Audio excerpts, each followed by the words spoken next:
administration officials say everything is under control. Here's National Security Advisor Jake Sullivan. We do have estimates of how many encounters there are at the border. We have believed that that system is a system that does an effective job of being able to determine who is coming across the border and what the right way to deal with their case is. Are there national security concerns over the Title 42 expiration? We are taking steps to be able to manage the expiration of Title 42 and to put in place a process that will be orderly and humane.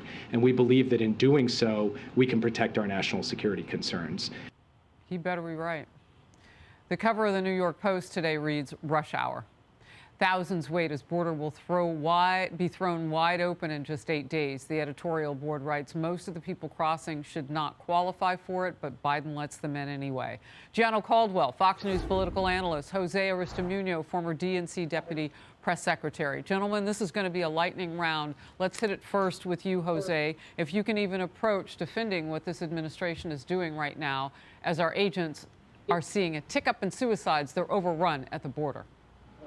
Look, Harris, look, it's a tough issue. Just last week, they caught 1.5 million pills of fentanyl at the border in Nogales, Arizona. So the border patrols, this administration, they're doing their job. But if we want to do a better job, a faster job, we got to make sure that we pass some sort of border enhancement. There's a bill right now in Congress. We should get it passed. The president's budget, 2023, has got hundreds of millions of dollars for border enhancement. If Republicans really care, Harris, about immigration, well, let's put more resources on the ground. Let's stop finger pointing. It's a Democratic issue. But Jose, and again, we got to keep it quick. American issue. You know, Gianno, that the problem isn't just pour money on this. You got to slow down the surge. Absolutely. I mean, can you imagine 18,000 people is projected a day coming over when Title 42 goes away in 8 days? Insanity. And what our colleague Bill Malugin just showed us is a complete dereliction of duty by Joe Biden himself.